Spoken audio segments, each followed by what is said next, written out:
আহিয়ান আর অপেক্ষা করল না, সে দিঘির ঠোঁটে নিজের ঠোঁট মিলিয়ে দিল। শুরুতে চুমুটা ছিল ধীর, যেন আহিয়ান দিঘির অনুমতি চাইছে, কিন্তু দিঘি যখন আহিয়ানের গলায় হাত রেখে তাকে কাছে টানলো, তখন সে চুমু হয়ে উঠল বাঁধ ভাঙা। আহিয়ান দিঘিকে পাঁজাপোলা করে কোলে তুলে নিল। দিঘি আহিয়ানের গলায় মুখ লোকালো। আহিয়ান তাকে বিছানায় শুয়ে দিল ফুলের পাপড়ির উপর। আহিয়ান, লাইটটা অফ করবে না? না, আজ আমি তোমাকে দেখব, চাঁদের আলোয় তোমাকে ভালোবাসবো।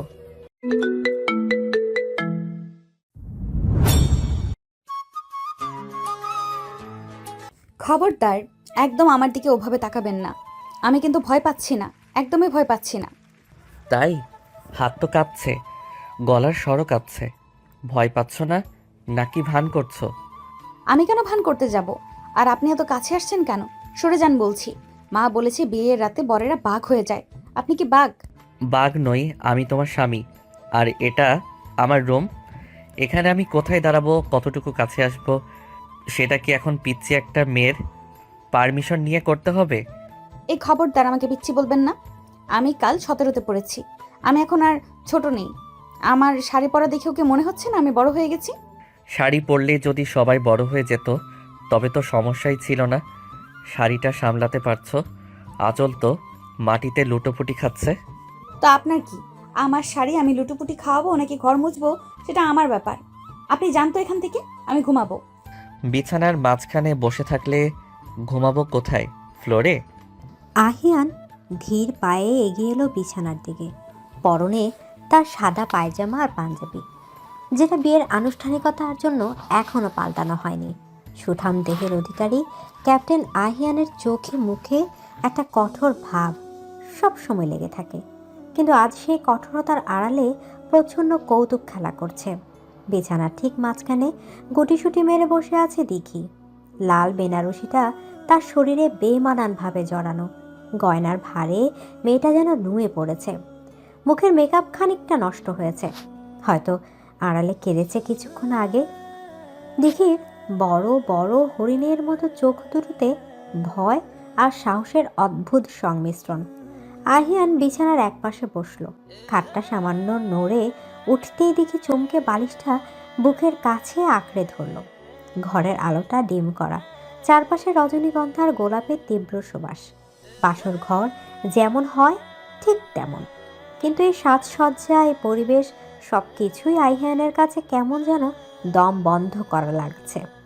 বিশেষ করে যখন তার সামনে বসে আছে 17 বছরের এক কিশোরী, যে সম্পর্কে তার স্ত্রী, কিন্তু মানসিকতায় এখনো স্কুলের গণ্ডি পেরোয়নি। শোনো দিঘি, নাটক বন্ধ করো। অনেক রাত হয়েছে, সারাদিন অনেক ধকল গেছে, এখন চুপচাপ ঘুমাও। আমি তো ঘুমাতেই চাই। আপনি তো এখানে বসে আছেন। আপনি না সোফায় ঘুমাবেন বলেছিলেন? আমি কখন বললাম আমি সোফায় ঘুমাবো? কেন? সিনেমায় তো তাই দেখা যায়। অনিচ্ছার বিয়েতে হিরো বাসর রাতে সোফায় ঘুমায় আর হিরোইন বিছানায়। আমাদের বিয়েটা তো অনিচ্ছার, তাই না? আপনি তো আমাকে বিয়ে করতে চাননি, মা জোর করে দিয়েছে। সিনেমা আর জীবন এক নয় দিঘি। আর অনিচ্ছার বিয়ে হোক বা ইচ্ছার, তুমি আমার লিগেল ওয়াইফ। সোফায় ঘুমানোর কোনো ড্রামা আমি করতে পারবো না, আমার পিঠ ব্যথা করবে। সরে বসো। আহিয়ানদার স্বভাব সুলভ গাম্ভীর্য নিয়েই কথাগুলো বলল। দিঘি ঠোঁট উল্টে তাকালো। মেয়েটার এই ঠোঁট উল্টানো ভঙ্গিটা আহিয়ানের বুকের ভেতর কোথাও একটা অদ্ভুত ধাক্কা দিল। আহিয়ান সেনাবাহিনীর মানুষ, নিয়ম আর শৃঙ্খলাই তার জীবন, কিন্তু আজ এই মুহূর্তে এই ফুলের গন্ধে ভরা ঘরে তার সমস্ত শৃঙ্খলা যেন এলোমেলো হয়ে যাচ্ছে। সে হাত বাড়িয়ে দিঘির মাথার ঘোমটাটা একটু সরিয়ে দিল। দিঘি চট করে সরে যাওয়ার চেষ্টা করল না, বরং স্থির দৃষ্টিতে আহিয়ানের চোখের দিকে তাকিয়ে রইল। আহিয়ানের স্পর্শে এক ধরনের বিদ্যুৎ খেলে গেল দিঘির শরীরে। সে 17 বছরের কিশোরী হতে পারে, কিন্তু পুরুষের চোখের ভাষা পড়ার মতো আদিম প্রবৃত্তি সব নারীর মধ্যেই সুপ্ত থাকে। আহিয়ানের চোখে এখন আর রাগ নেই, আছে এক গভীর প্রশান্ত সাগর, যার তল খুঁজে পাওয়া ভার। আপনি আপনি কি আমাকে এখন কিস করবেন? কি? আহিয়ান ভিমরি খাওয়ার মতো চমকে উঠল। এত সরাসরি প্রশ্ন সে আশা করেনি। দিঘির মুখে কোনো সংকোচ নেই, বরং আছে তীব্র কৌতূহল। আহিয়ান হাসবে নাকি ধমক দিবে বুঝতে পারল না। সে শরীরটা একটু ঝুঁকিয়ে দিঘির মুখের খুব কাছে নিয়ে গেল। দুজনের নিঃশ্বাসের দূরত্ব তখন নামমাত্র। দিঘির হৃদস্পন্দন ট্রেনের গতিতে ছুটছে। সে চোখ বন্ধ করে ফেলল। আহিয়ান দিঘির কানের কাছে মুখ নিয়ে ফিসফিস করে বলল, পিচ্চি মেয়েদের কিস করতে নেই, তারা বড় হলে তারপর। দেখি ঝট করে চোখ খুলল। রাগে তার ফর্সা গাল দুটো লাল হয়ে উঠল মুহূর্তে। সে হাতের কাছে থাকা একটা পাশ বালিশ দিয়ে আহিয়ানের গায়ে বাড়ি মারল। আপনি খুব পচা, খুব খারাপ আপনি। আমি পিচ্ছি না, একদম পিচ্ছি না। আমার সব বান্ধবীদের বিয়ে হয়ে গেছে, ওদের বাচ্চাও হবে কয়েকদিন পর, আর আপনি আমাকে পিচ্ছি বলছেন? যান, আপনার সাথে আমার কোনো কথা নেই। আহিয়ান এবার শব্দ করে হেসে ফেলল। তার সে ভরাট হাসির শব্দে ঘরের ভারী বাতাসটা হালকা হয়ে গেল। সে দিঘির হাত থেকে বালিশটা কেড়ে নিয়ে ছুঁড়ে ফেলল ঘরের এক কোণায়। তারপর আচমকাই দিঘির দুই বাহু ধরে তাকে নিজের দিকে টানল। দিঘি সামলাতে না পেরে হুমড়ি খেয়ে পড়ল আহিয়ানের বুকের উপর। আহিয়ানের শক্ত বুকের সাথে দিঘির নরম শরীরের আকস্মিক সংঘর্ষে দিঘি কেঁপে উঠল। আহিয়ান এবার আর কোনো কথা বলল না। সে দিঘির চিবুকটা আলতো করে উঁচিয়ে ধরল। দিঘির চোখের পাতায় জমে থাকা অভিমান তখনও টলমল করছে। প্রমাণ করতে চাও তুমি বড় হয়েছ? ছাড়ুন, ব্যথা লাগছে। প্রমাণ করতে চাইলে ব্যথা একটু সহ্য করতেই হবে মিসেস আহিয়ান। আহিয়ান আর দিঘিকে কথা বলার সুযোগ দিল না। সে তার অধিকার বুঝে নেওয়ার মতো করে দিঘির ঠোঁট দখল করে নিল। দিঘির কাছে এটা প্রথম অভিজ্ঞতা। সে জানতো না কি করতে হয়। সে শুধু অনুভব করলো এক প্রবল ঘূর্ণিঝড় তাকে গ্রাস করেছে। আহিয়ানের চুমুর শুরুতেই ছিল আলতো, অনেকটা পরীক্ষার মতো। কিন্তু দিঘির শরীর যখন তার বাহুবন্ধনে শিথিল হয়ে এলো, তখন সেই চুমু হয়ে উঠল তীব্র, গাঢ় এবং সর্বগ্রাসী। দিঘির হাত দুটো অজান্তেই আহিয়ানের পাঞ্জাবির কলার খামচে ধরল। তার মনে হলো সে নিঃশ্বাস নিতে ভুলে গেছে। আহিয়ান জানে দিঘি অনভিজ্ঞ, তাই সে তাকে সময় দিল মানিয়ে নেয়ার। তার হাত দিঘির পিঠের খোলা অংশে স্পর্শ করতেই দিঘি শিউরে উঠল।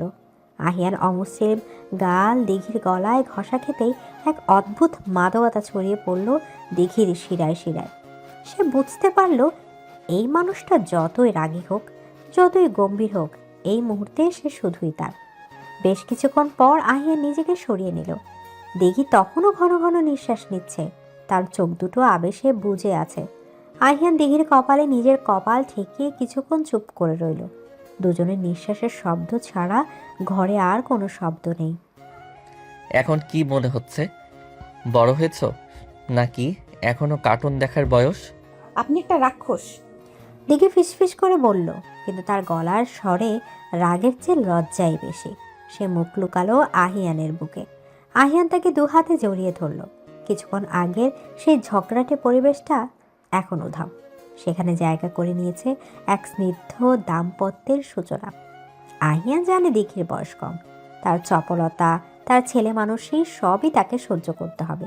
কিন্তু এই যে মিষ্টি একটা মেয়ে তার জীবনের সাথে জুড়ে গেছে, এটা ভেবে আহিয়ানের মনের কোণায় এক ধরনের ভালো লাগা কাজ করতে শুরু করলো, যদিও সে সেটা মুখে স্বীকার করবে না কখনো।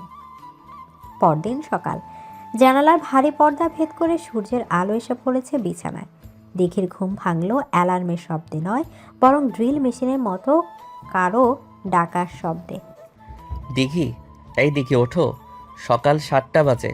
উফ মা, আর একটু ঘুমাতে দাও না, আজ তো কলেজ নেই। দিঘি ঘুমের ঘরে বিড়বিড় করে পাশ ফিরল। সে ভুলে গেছে যে সে আর নিজের বাড়িতে নেই, সে এখন শ্বশুর বাড়িতে। আহিয়ান তোয়ালে দিয়ে মাথা মুছতে মুছতে বাথরুম থেকে বের হয়েছে। সে পুরোপুরি তৈরি, ইউনিফর্ম পরে একেবারেই ফিটফাট। দিঘির এই অবস্থা দেখে সে কপালে ভাঁজ ফেলল। এটা তোমার মায়ের বাড়ি না দিঘি, আর আমি তোমার মা নই। ওঠো বলছি, নিচে সবাই নাস্তার জন্য অপেক্ষা করছে। নতুন বউ হিসেবে তোমার অন্তত সবার আগে ওঠা উচিত ছিল। আহিয়ানের ধমকে দিঘির ঘুম ছুটে গেল। সে ধরফর করে উঠে বসল। চারপাশ দেখে তার মনে পড়ল গত রাতের কথা। লজ্জায় তার কান গরম হয়ে গেল। সে আর চোখে আহিয়ানের দিকে তাকালো। ইউনিফর্ম পরা আহিয়ানের দেখে তার বুকের ভেতরটা ধক করে উঠল। লোকটাকে এত সুন্দর লাগছে কেন আজ? কাল রাতে সেই রোমান্টিক মানুষটা আর এখনকার এই কড়া মেজাজের অফিসারের মধ্যে আকাশ পাতাল তফাত। আপনি রেডি হয়ে গেছেন? আমাকে ডাকেননি কেন আগে? 3বার ডেকেছি, তুমি কুম্ভকর্ণের মতো ঘুমাচ্ছিলে। নাও ফ্রেশ হয়ে নাও জলদি, 5 মিনিটের মধ্যে নিচে আসবে। আমি নামলাম। 5 মিনিট? 5 মিনিটে তো আমি বাথরুমেই যেতে পারি না। মেকআপ করবো কখন? শাড়ি পরবো কখন? মেকআপের দরকার নেই, আর শাড়ি পরতে না পারলে বুয়াকে ডাকো। আমি দেরি করতে পারবো না, আমার ডিউটি আছে। আহিয়ান ঘড়ির দিকে তাকিয়ে ব্যঙ্গ ভঙ্গিতে রুম থেকে বেরিয়ে গেল। যাওয়ার আগে একবারও দিঘির দিকে ফিরে তাকালো না বা একটা মিষ্টি কথাও বলল না। দিঘির খুব কান্না পেল। কাল রাতে তো কত আদর করলো, আর আজ সকালে এমন খিটখিট করছে। আর্মি পার্সনগুলো সব রোবট হয়। বান্ধবীদের এই কথাটা এখন হাড়ে মজ্জায় টের পাচ্ছে সে। দিঘি দ্রুত বিছানা থেকে নামলো। তার শরীরটা কেমন ম্যাচ ম্যাচ করছে। আয়নার সামনে দাঁড়িয়ে নিজের গলার নিচে লালচে দাগটা দেখে সে শিউরে উঠল। ওড়না দিয়ে দ্রুত সেটা ঢেকে সে বাথরুমের দিকে দৌড় দিল। ডাইনিং টেবিলে পিনপতন নীরবতা। আহিয়ানের বাবা কর্নেল অবসরপ্রাপ্ত ইশতিয়াক খবরের কাগজ পড়ছে। মা রাবেয়া বেগম টেবিল খাবার সাজাচ্ছেন। আহিয়ান টোস্টে মাখন লাগাচ্ছে অত্যন্ত মনোযোগ দিয়ে। দিঘি গুটি গুটি পায়ে নিচে নেমে এলো। তার পরনে একটা হালকা গোলাপি সালোয়ার কামিজ। শাড়ি পরার সময় বা ধৈর্য কোনোটাই তার ছিল না। আরে এসো এসো বৌমা, এত দেরি হলো কেন? রাতে ঘুম ভালো হয়েছিল তো? রাবেয়া বেগমের প্রশ্নে দেখি লজ্জায় লাল হয়ে গেল। সে কোনো মতে মাথা নিচু করে চেয়ারে বসলো। আহিয়ান একবার আর চোখে দিঘির দিকে তাকালো। সালোয়ার কামিজে তাকে একেবারে বাচ্চা মেয়ের মতো লাগছে। তার ভেজা চুলগুলো পিঠের উপর ছড়িয়ে আছে, তা থেকে শ্যাম্পুর ঘ্রাণ ভেসে আসছে। আহিয়ান, আজ কি তোমার ফিরতে দেরি হবে? হ্যাঁ বাবা, আজ একটা ইম্পর্ট্যান্ট মিটিং আছে ব্রিগেডিয়ার স্যারের সাথে। ফিরতে রাত 10টা বাজতে পারে। 10টা? এত রাত? দিঘি কথাটা একটু জোরে বলে ফেলল। সবাই তার দিকে তাকালো। দিঘি জিভ কাটলো। আহিয়ান তার দিকে এমনভাবে তাকালো যেন বলছে, বড়দের কথার মাঝখানে কথা বলছো কেন? আর্মি অফিসারদের ডিউটির কোনো ফিক্সড টাইম থাকে না, অভ্যাস করো। কিন্তু আজ তো আমাদের প্রথম দিন এখানে। আপনি আমাকে ঘুরতে নিয়ে যাবেন না? দিঘির কণ্ঠে আবদারের সুর। সে আশায় বুক বেঁধে আছে যে আহিয়ান হয়তো তার জন্য আজ ছুটি নেবে বা তাড়াতাড়ি ফিরবে। কিন্তু আহিয়ান নির্লিপ্তভাবে চায়ে চুমুক দিল। ডিউটি ইজ ডিউটি, ঘোরাঘুরির জন্য অনেক সময় পাওয়া যাবে। আজ সম্ভব না মা, আমি উঠছি, গাড়ি রেডি আছে। আহিয়ান চেয়ার ছেড়ে উঠে দাঁড়ালো। সে মায়ের পায়ে হাত দিয়ে সালাম করলো, বাবার দিকে তাকিয়ে মাথা নাড়ল। তারপর দিঘির দিকে এক পলক তাকিয়ে হন হন করে বেরিয়ে গেল।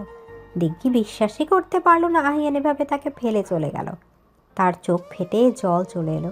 রাবেয়া বেগম বিষয়টা লক্ষ্য করলেন। তিনি এগিয়ে এসে দিঘির মাথায় হাত বুলিয়ে দিলেন। মন খারাপ করো না মা, আহিয়ানটা ছোট থেকেই এমন কাজের পাগল।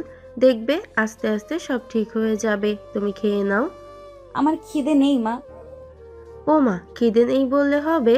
নতুন বউ না খেয়ে থাকলে অমঙ্গল হয়। চলো আমি খাইয়ে দিচ্ছি। রাবেয়া বেগম জোর করে দিঘিকে খাওয়াতে শুরু করলেন।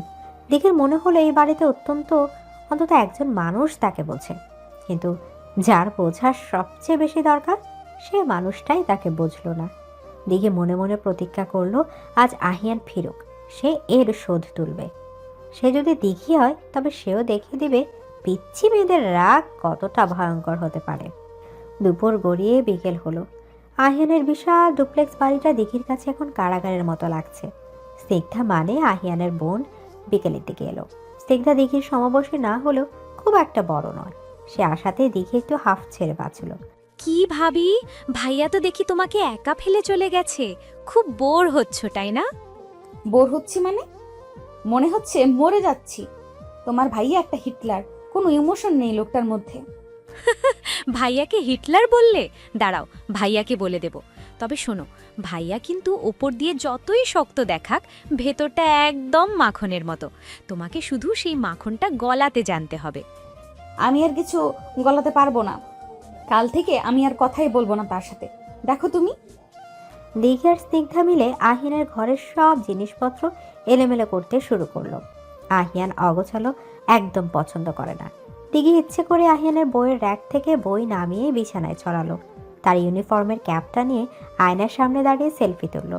স্নিগ্ধাও তাকে বাধা দিল না, বরং মজা পেতে লাগলো। দিঘির মাথায় তখন একটাই চিন্তা, আহিয়ানকে রাগাতে হবে। সে যদি দিঘিকে অবহেলা করে দেবে তবে দিঘি তাকে জ্বালাবে। রাত 10টা, ঘড়ির কাঁটা টিকটিক করে জানান দিচ্ছে সময় বয়ে যাচ্ছে। দিঘি সোফায় বসে টিভি দেখছে, কিন্তু তার মন পড়ে আছে দরজার দিকে। বাইরে গাড়ির হর্ন বাজতে সে চট করে টিভি বন্ধ করে দিল। সে দ্রুত দৌড়ে গিয়ে বিছানায় শুলো এবং কম্বল মুড়ি দিয়ে এমন ভান করলো যেন সে গভীর ঘুমে আচ্ছন্ন। আহিয়ান ঘরে ঢুকলো। সে আজ বড্ড ক্লান্ত। বুট জুতা খোলার শব্দ হলো। আহিয়ান দেখলো তার পরিপাটি ঘরটা যেন কোনো ঘূর্ণিঝড়ের কবলে পড়েছে। বিছানায় বই ছড়ানো, ড্রেসিং টেবিলে মেকআপের সরঞ্জাম খোলা, ফ্লোরে দিঘির ওড়না পড়ে আছে। আহিয়ানের মেজাজটা চড়ে গেল। সারাদিনে খাটুনির পর এসে এমন অগোছালো ঘর কার ভালো লাগে? দিঘি, এটা কি অবস্থা ঘরের? আহিয়ান চড়া গলায় ডাকলো। দিঘি নড়ল না, সে মরার মতো পড়ে রইল। আহিয়ান এগিয়ে এসে দিঘির কম্বলটা হ্যাচকা টানে সরিয়ে দিল।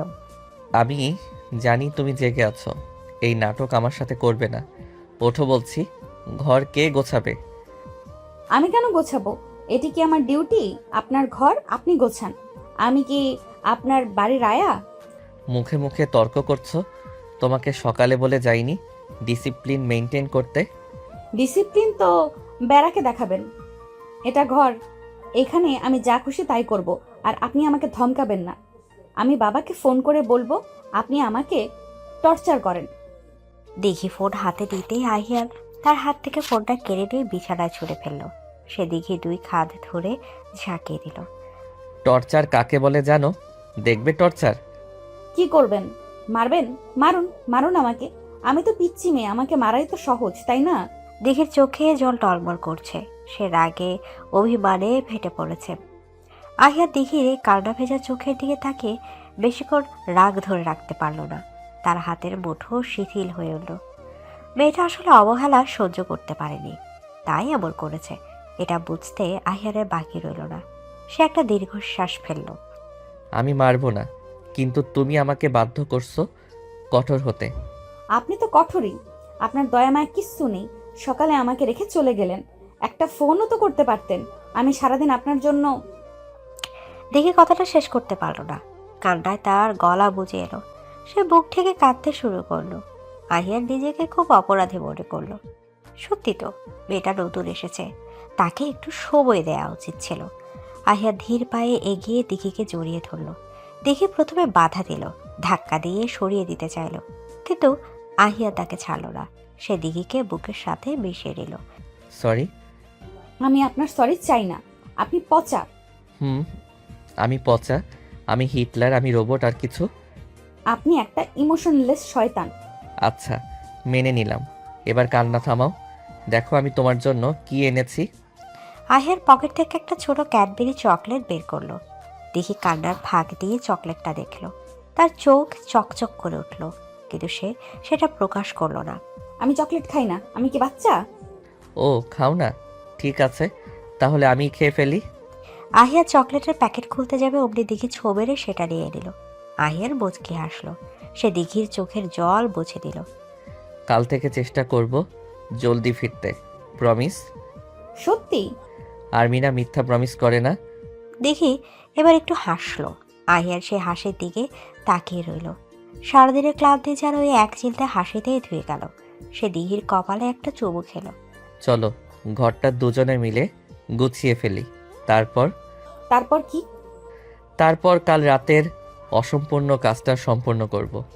আহিয়ারে দুষ্টামি ভরা চোখের দিকে তাকিয়ে দিঘি আবার লজ্জায় লাল হলো। সে চকলেটের প্যাকেটে বুক লুকালো। আহিয়ার বুঝলো এই পিচ্চি মেয়েটার সাথে জীবনটা খুব একটা বোরিং হবে না, বরং প্রতিটা দিন হবে এক নতুন যুদ্ধ, আর দিন শেষে এক মধুর সন্ধি।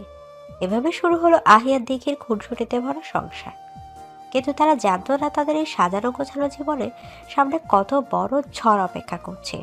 নিয়তি হয়তো আড়ালেই হাসছিল, কারণ সুখের পরে যে দুঃখের ছায়া ঘনিয়ে আসে তা কে জানতো। ভোরে স্নিগ্ধ আলো জানালার কাঁচ ভেদ করে সরাসরি বিছানায় এসে পড়েছে। আহিয়ান অবশ্য জেগেছে অনেক আগে। সৈনিক মানুষের অভ্যাস, সূর্য ওঠার আগেই তাদের দিন শুরু হয়। কিন্তু আজ সে বিছানা ছাড়তে পারেনি। তার বুকের ওপর হাত রেখে নিশ্চিন্তে ঘুমাচ্ছে দিঘি। মেয়েটার ঘুমের মধ্যেও একটা অদ্ভুত মায়া আছে। এলোমেলো চুলগুলো আহিয়ানের গলার কাছে ছড়িয়ে আছে, আর তার শান্ত নিঃশ্বাসের উষ্ণতা আহিয়ানের বুকে এসে লাগছে। আহিয়ান একদৃষ্টিতে তাকিয়ে আছে তার নববিবাহিতা স্ত্রীর দিকে। কাল রাতে অভিমান, কান্না, তারপর খুনসুটি, সব মিলে মেয়েটা বড্ড অদ্ভুত। আহিয়ান আলতো হাতে দিঘির কপালের ওপর থেকে চুলগুলো সরিয়ে দিল। দিঘি ঘুমের ঘুরেই নড়ে চড়ে আহিয়ানকে আরও শক্ত করে জড়িয়ে ধরল। এই মেয়ে আর কত ঘুমাবে? বেলা যে গড়িয়ে যাচ্ছে। ও আর একটু প্লিজ, ডিস্টার্ব করবেন না তো। দিঘি চোখ না খুলেই বিড়বিড় করলো, আর গলার স্বর ঘুমে জড়ানো। আহিয়ান মুচকি হাসল। সে জানে দিঘিকে এখন উঠানো সহজ হবে না, কিন্তু আজ তাকে একটু তাড়াতাড়ি উঠতে হবে, কারণ আজ রাতে একটা পার্টি আছে। তার আগে কিছু কাজ সারা দরকার। আহিয়ান তার মুখটা দিঘির কানের খুব কাছে নিয়ে গেল। যদি এখন না ওঠো তবে আমি কিন্তু অন্য উপায় অবলম্বন করব। কি উপায়? পানি ঢেলে দিবেন? দিন, আমি তাও উঠবো না। পানি কেন ঢালবো? পানির চেয়েও কার্যকরী উপায় আমার জানা আছে। আহিয়ান কথা শেষ করে দিঘির কানে ললিতে আলতো করে কামড় বসালো। দিঘি চমকে উঠল। এক লহমায় তার শরীর দিয়ে বিদ্যুৎ খেলে গেল। সে চোখ মেলে তাকালো। আহিয়ানের চোখে তখন দুষ্টুমির ঝিলিক। দিঘি লজ্জায় লাল হয়ে বালিশ দিয়ে মুখ ঢাকতে চাইল, কিন্তু আহিয়ান তা হতে দিল না। সে বালিশটা সরিয়ে দিঘির উপর ঝুঁকে এলো। আপনি কি করছেন? সকালবেলা কেউ এমন করে? স্বামীরা করে, বিশেষ করে যখন তাদের বউ এত দেরি করে ঘুম থেকে ওঠে। সরুন, আমি উঠছি, আমার লজ্জা লাগছে। লজ্জা? কাল রাতে তো খুব বলছিলে তুমি বড় হয়ে গেছো। বড় মেয়েরা কি স্বামীর আদরে লজ্জা পায়? আহিয়ান দিঘির দু হাত মাথার উপর চেপে ধরল বিছানায়। তাদের শরীরের মাঝখানের দূরত্বটুকু মিলিয়ে গেল। দেখে অনুভব করতে পারছে আহিয়ানের শক্ত বুকের ওঠানামা। আহিয়ানের নিঃশ্বাসের তাপ দিঘির ঠোঁটে এসে লাগছে। দিঘির হৃদস্পন্দন বেড়ে গেল বহুগুণ। সে আহিয়ানের চোখের দিকে তাকিয়ে সম্মোহিত হয়ে পড়ল। আহিয়ান ধীরে ধীরে দিঘির গলার মুখ ডুবালো। তার খোঁচা খোঁচা দাড়ি দিঘির নরম ত্বকে ঘষা খেতেই দিঘি শিউরে ওঠে। আহিয়ানের পিঠ খামচে ধরল।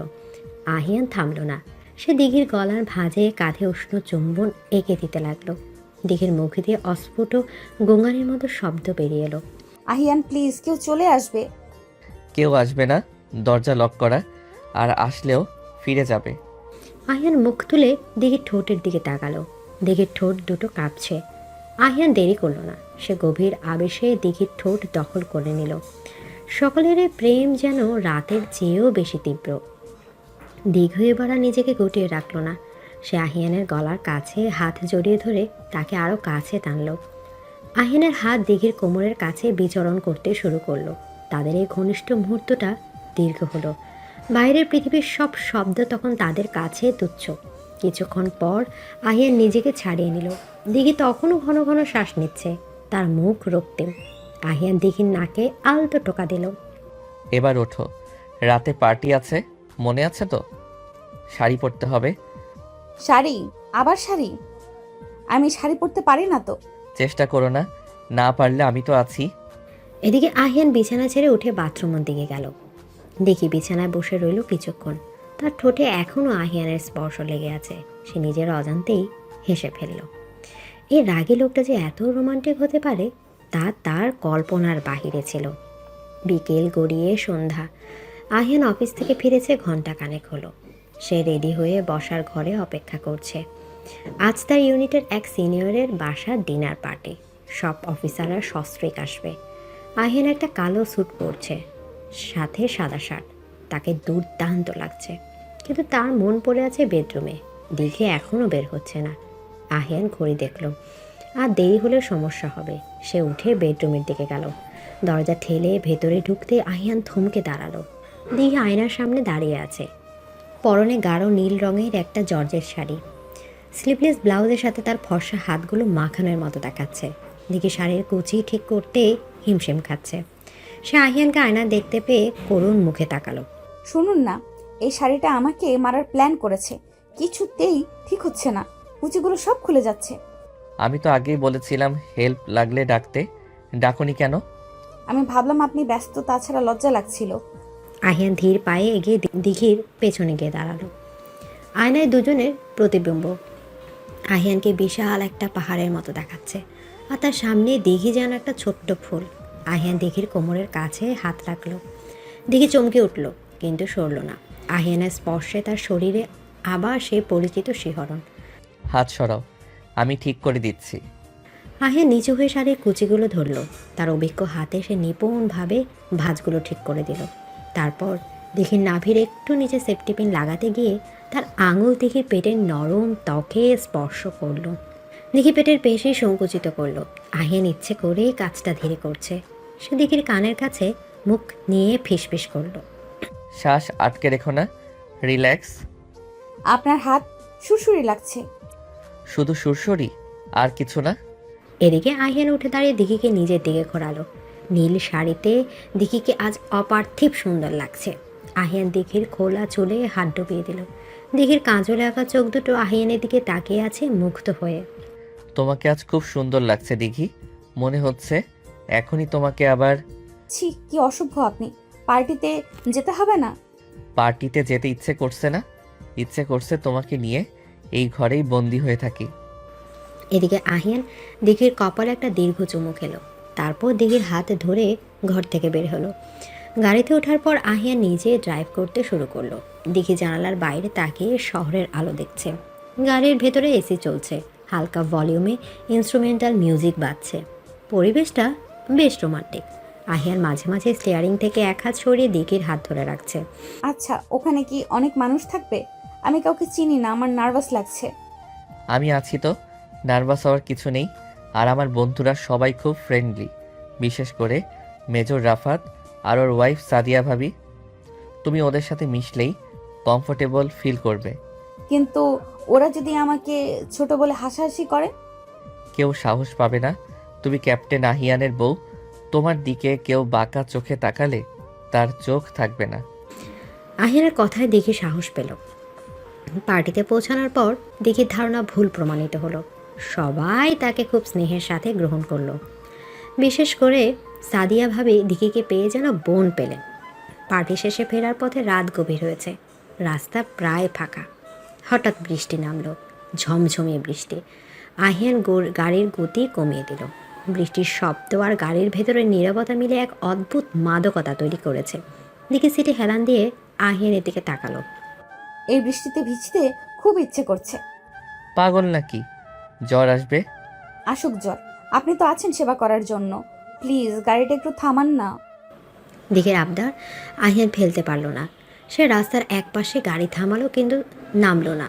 সে সিট বেল্ট খুলে দিঘির দিকে ঘুরলো।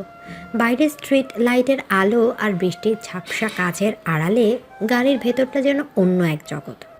ভিজতে হবে না, তার চেয়ে ভালো কিছু করা যাক। কি? আহিয়ান দিঘির সিটটা একটু পেছনে হেলিয়ে দিল। তারপর সে নিজের শরীরটা ঝুঁকিয়ে দিল দিঘির ওপর। দিঘি অবাক হয়ে কিছু বলতে যাবে তার আগে আহিয়ান তার ঠোঁট দখল করে নিল। এই চুমুটা আগেরগুলোর মতো নয়, এতে আছে তীব্র আকাঙ্ক্ষা আর অধিকার বোধ। বৃষ্টির শব্দের সাথে পাল্লা দিয়ে তাদের নিঃশ্বাস শব্দ বাড়তে লাগলো। আহিয়ানের হাত দিঘির শাড়ির আঁচল সরিয়ে তার কোমরের উষ্ণতা খুঁজে দিল। দিঘি আহিনের চুলে হাত বুলিয়ে তাকে আরও কাছে টেনে নিল। হ্যাঁ, আমরা রাস্তায়। কেউ দেখছে না, শুধু আমি আর তুমি। আহিয়ানের গলার স্বর খাদে নেমে এসেছে। সে দিঘির কানের কাছে কামড় বসালো। গাড়ির বদ্ধ পরিবেশে উষ্ণতা বাড়তে লাগলো। আহিয়ান দিঘির গলার নিচে বুকের উপরে অংশে চুমু এঁকে দিতে লাগলো। দিঘি চোখ বন্ধ করে অনুভব করলো আহিয়ানের প্রতিটা স্পর্শ। বাসায় ফিরে আহিয়ান দিঘিকে কোলে তুলে নিল। দিঘির লজ্জা আহিয়ানের বুকে মুখ লুকালো। বুয়া হয়তো ঘুমিয়ে পড়েছে, তাই চিন্তা নেই। আহিয়ান সোজা দোতলায় নিজের বেডরুমে চলে গেল। দরজাটা পায়ে লাথি দিয়ে বন্ধ করে দিঘিকে বিছানায় নামিয়ে দিল। দিঘি বিছানার মাঝখানে বসে হাঁপাচ্ছে। আহিয়ান ধীরে সুস্থে নিজের কোট খুলল, টাই ঢিলে করলো। তার চোখের দৃষ্টিতে এক শিকারীর একাগ্রতা। সে এগিয়ে এসে দিঘির সামনে হাঁটু কেড়ে বসলো। দিঘি কাঁপছে, ভয় নয়, ভালোবাসার তীব্র উত্তেজনায়। ভয় করছে? একটু। ভয় পেও না, আমি তোমাকে ব্যথা দেব না, শুধু ভালোবাসবো। আহিয়ান দিঘির পায়ের স্যান্ডেল খুলে দিল। তারপর আলতো করে দিঘির পায়ে চুমু খেলো। দিঘি শিউরে উঠল। আহিয়ান ধীরে ধীরে উপরের দিকে উঠতে লাগলো। সে দিঘির শাড়ির ভাঁজগুলো খুলতে শুরু করলো এক অসীম ধৈর্যের সাথে। দিঘি কোনো বাধা দিল না, সে নিজেকে সঁপে দিল আহিয়ানের কাছে। শাড়িটা শরীর থেকে খসে পড়তেই দিঘি নিজেকে আড়াল করতে চাইল, কিন্তু আহিয়ান তার হাত সরিয়ে দিল। লুকাচ্ছ কেন? তুমি আমার, তোমার প্রতিটি ইঞ্চি আমার। আহিয়ান দিঘিকে বিছানায় শুয়ে দিল এবং নিজে তার উপর স্থান করে নিল। ঘরের আলো নিভে গেল, শুধু বেড সাইডে ল্যাম্পের মৃদু আলো জ্বলছে। সে আলো আধারিতে আহিয়ান দিঘি মিলে মিশে একাকার হয়ে গেল। দিঘির 17 বছরের জীবনে এটাই প্রথম কোনো পুরুষের এত নিবিড় স্পর্শ। শুরুতে সে আড়ষ্ট ছিল, কিন্তু আহিয়ানের ভালোবাসা তাকে শিখিয়ে দিল কীভাবে সাড়া দিতে হয়। আহিয়ানের প্রতিটি চুমু, প্রতিটি স্পর্শ দিঘিকে নতুন করে নারীত্বের স্বাদ দিল। আহিয়ান তার সবটুকু আবেগ, সবটুকু ভালোবাসা উজাড় করে দিল দিঘির শরীরে। রাত গভীর থেকে গভীরতর হলো। বাইরে বৃষ্টির বেগ বেড়েছে। তার ভেতরে দুটি শরীর এক আত্মায় লীন হয়ে আছে। ভালোবাসার এই ঝড়, তারা দুজনেই আজ পরাজিত, আবার দুজনেই বিজয়ী। পরদিন সকালে যখন দিঘির ঘুম ভাঙল, তখন সে আহিয়ানের বুকে মাথা রেখে শুয়ে আছে। তার শরীরে ব্যথা বোধ আছে, কিন্তু মনে এক অদ্ভুত প্রশান্তি। সে মুখ তুলে আহিয়ানের দিকে তাকালো। আহিয়ান ঘুমাচ্ছে। দিঘি আলতো করে আহিয়ানের ঠোঁটে একটা চুমু খেলো। আহিয়ান ঘুমের মধ্যে একটু হাসলো এবং দিঘিকে আরও শক্ত করে জড়িয়ে ধরল। আমি তোমাকে ভালোবাসি আমার রাগী বর। দিঘি ফিস ফিস করে বলল, কিন্তু দিঘি জানতো না তাদের এই সুখের সময় খুব শীঘ্রই এক কঠিন পরীক্ষার সম্মুখীন হতে যাচ্ছে। আহিয়ানের ফোনের স্ক্রিনে একটা মেসেজ জলজল করছে, ইমার্জেন্সি মিশন কল। আহিয়ান ফোনটা হাতে নিয়ে পাথরের মূর্তির মতো বসে আছে বিছানার এক পাশে। স্ক্রিনের আলো নিভে গেছে অনেক আগেই, কিন্তু তার চোখের সামনে এখনও ভাসছে সেই লাল রঙের লেখাটা, কোড রেড, ইমিডিয়েট ডিপ্লয়েড। সেনাবাহিনীর ভাষায় এর অর্থ একটাই, সব কিছু ফেলে এখনই ছুটতে হবে। দেশ ডাকছে। আহিয়ান জানে এই ডাক উপেক্ষা করার কোনো উপায় নেই, কিন্তু তার বুকের ভেতরটা দুমড়ে মুচড়ে যাচ্ছে। কাল রাতে যে মেয়েটাকে কথা দিয়েছিল কখনো ছেড়ে যাবে না, আজ সকালে তাকে একা ফেলে মৃত্যুর মুখে ছুটতে হবে। দিঘি তখনও গভীর ঘুমে আচ্ছন্ন। তার ঠোঁটের কোণে এক চিলতে হাসি লেগে আছে। হয়তো স্বপ্নে সে আহিয়ানকে দেখছে। আহিয়ান আলতো করে দিঘির মাথায় হাত রাখলো। এ স্পর্শে আজ আর কোনো কামনার আগুন নেই, আছে শুধুই হাহাকার। দিঘি ওঠো। আহিয়ানের গলার স্বর খুব ভারী শোনালো। দিঘি নড়ে চড়ে উঠল। সে চোখ না খুলেই আহিয়ানের হাতটা নিজের গালের নিচে টেনে নিল। আর একটু ঘুমাও না প্লিজ, আজ তো কোথাও যাওয়ার নেই। যাওয়ার আছে দিঘি, আমাকে যেতে হবে এখনই। আহিয়ানের কণ্ঠস্বরে এমন কিছু ছিল যে দিঘির ঘুম মুহূর্তেই ছুটে গেল। সে ধরফর করে উঠে বসল। আহিয়ানের মুখ থমথমে, চোয়াল শক্ত। দিঘি ভয় পেয়ে গেল। কাল রাতে সে রোমান্টিক মানুষটা যেন নিমিষেই হারিয়ে গেছে। কোথায় যেতে হবে? কি হয়েছে? মিশনে যেতে হবে। পাহাড়ে ঝামেলা হয়েছে। হাই কমান্ডের অর্ডার, আমাকে এখনই ইউনিট জয়েন করতে হবে। মানে এখনই? কিন্তু কিন্তু আমাদের তো আজ ঘুরতে যাওয়ার কথা ছিল, তুমি না বলেছিলে? আমি জানি আমি কি বলেছিলাম, কিন্তু এটা আর্মি দিঘি, এখানে নিজের ইচ্ছার কোনো দাম নেই। Duty first. দিঘি স্তব্ধ হয়ে গেল। তারও 17 বছরের মন এটা মেনে নিতে পারছে না।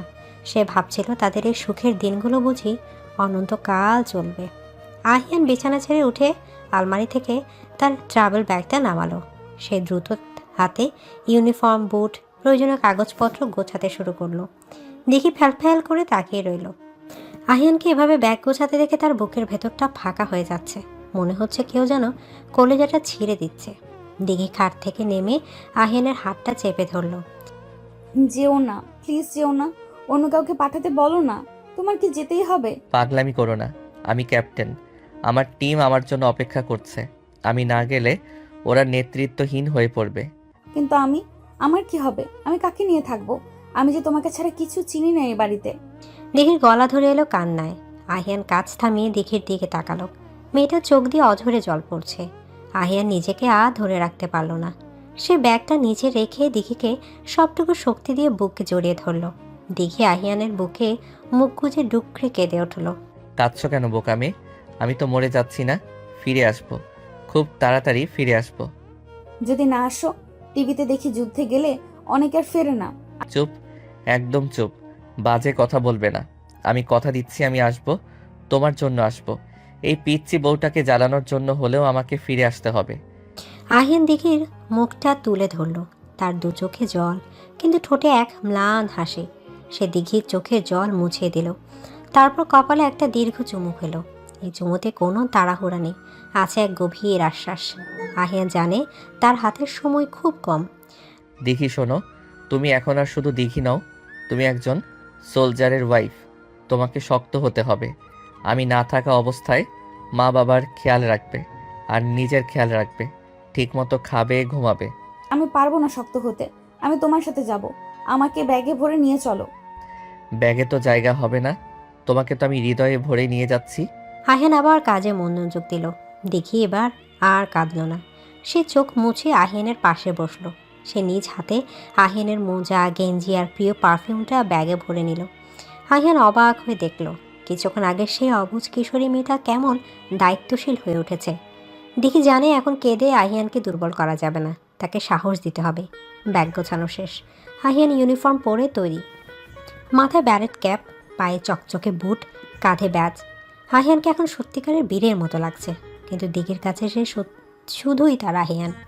নিচে সবাই অপেক্ষা করছে। আহিয়ানের মা রাবেয়া বেগম আঁচল দিয়ে চোখ মুছলেন। বাবা ইশতিয়াক সাহেব গম্ভীর মুখে দাঁড়িয়ে আছেন, কিন্তু তার চোখে উদ্বেগের ছায়া। আহিয়ান সবার পায়ে হাত দিয়ে সালাম করল। সাবধানে থাকিস বাবা, ঠিকমতো খাওয়া দাওয়া করিস, আর পৌঁছানো মাত্র ফোন দিবি। চিন্তা করো না মা, দোয়া করো। বিপ্র মাইছন, দেশের মান রেখেছ। আহিয়ান বাবার দিকে তাকিয়ে সেলুট দিল। তারপর সে দিঘির দিকে ফিরল। দেখি দরজার পিলারে হেলান দিয়ে দাঁড়িয়ে আছে। সে প্রাণপণে কান্না চাপার চেষ্টা করছে। আহিয়ান সবার সামনে এগিয়ে গিয়ে দিঘির হাতটা ধরল। আসছি। আমি অপেক্ষা করব। 1 বছর হলেও অপেক্ষা করব। আহিয়ান দিঘির হাতটা আলতো করে চাপ দিল। তারপর আর পেছনে না তাকিয়ে হন হন করে বেরিয়ে গেল। গাড়ি স্টার্ট নেওয়ার শব্দ হলো। তারপর ধীরে ধীরে সে শব্দও মিলিয়ে গেল। দিঘি দৌড়ে বারান্দায় গেল। গেট দিয়ে আহিয়ানের জিপটা বেরিয়ে যাচ্ছে। ধুলো উড়িয়ে গাড়িটা দৃষ্টিসীমার বাইরে চলে গেল। দিঘি আর দাঁড়িয়ে থাকতে পারল না। সে সেখানে ফ্লোরে বসে পড়ল। তার মনে হলো আহিয়ান তার শরীর থেকে প্রাণটা নিয়ে চলে গেছে। এখন পড়ে আছে শুধু একটা জ্যান্ত লাশ। শুরু হলো দিঘির একাকিত্বের দিনলিপি। বিশাল বাড়িতে এখন খা খা করে। আহিয়ানের ঘরটা গোছানো, কিন্তু প্রাণহীন। দিঘি রাতে ঘুমাতে পারে না। সে আহিয়ানের বালিশটা বুকে জড়িয়ে ধরে শুয়ে থাকে। বালিশে আহিয়ানের গায়ের গন্ধ লেগে আছে। সেই গন্ধ শুকে দিঘি একটু স্বস্তি খোঁজে। মাঝে মধ্যে সে আহিয়ানের শার্ট গায়ে দিয়ে আয়নার সামনে দাঁড়ায়। নিজেকে দেখে তার হাসি পায়, আবার কান্নাও পায়। 3 দিন কেটে গেছে। আহিয়ানের কোনো ফোন নেই। দিঘি হাতে ফোন নিয়ে বসে থাকে চাতক পাখির মতো। টিভিতে খবরের চ্যানেলগুলো সবসময় চালু থাকে। পাহাড়ি এলাকায় সেনাবাহিনীর অপারেশন চলছে, এইটুক খবর ছাড়া আর কিছুই জানা যাচ্ছে না। দিঘি খাওয়া দাওয়া প্রায় ছেড়ে দিয়েছে। রাবেয়া বেগম জোর করে 2-1 লোকমা খাওয়ান। চতুর্থ দিন বিকেলে দিঘির ফোনটা বেজে উঠল। স্ক্রিনে অচেনা নাম্বার। দিঘির বুক ধক ধক করে উঠল। সে কাঁপা কাঁপা হাতে রিসিভ করলো। হ্যালো। দিঘি। ওই প্রান্ত থেকে ভেসে আসা পরিচিত কণ্ঠস্বর শুনে দিঘির চোখ দিয়ে জল গড়িয়ে পড়ল। সে কথা বলতে চাইল, কিন্তু গলা দিয়ে কোনো শব্দ বের হলো না। হ্যালো দিঘি, শুনতে পাচ্ছ? তুমি তুমি ফোন করছো না কেন? তুমি কেমন আছো? কোথায় আছো? শান্ত হও, আমি ঠিক আছি। নেটওয়ার্ক পাওয়া যায় না এখানে, পাহাড়ের অনেক ভেতরে আছি। স্যাটেলাইট ফোনে কথা বলছি, বেশিক্ষণ বলা যাবে না। আমার খুব কষ্ট হচ্ছে আহিয়ান, তোমাকে ছাড়া আমি বাঁচবো না। তুমি চলে এসো প্লিজ। বোকা মেয়ে, সৈনিকরা কি যুদ্ধ ফেলে চলে আসতে পারে? আমি ভালো আছি, তোমাকে খুব মিস করছি, প্রতিটা মুহূর্তে মিস করছি। তুমি কি খেয়েছো? রাতে ঘুম হয়? সব হয়।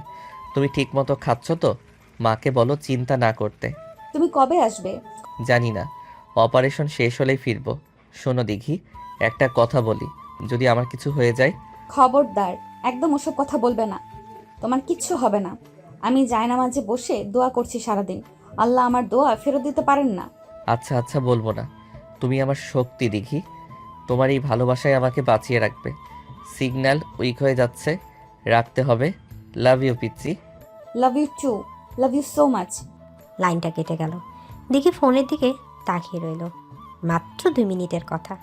কিন্তু এটাই তার কাছে অক্সিজেনের মতো। আহিয়ান ভালো আছে, এই খবরটা থেকে নতুন করে বাঁচার শক্তি দিল। সে চোখ মুছে উঠে দাঁড়ালো।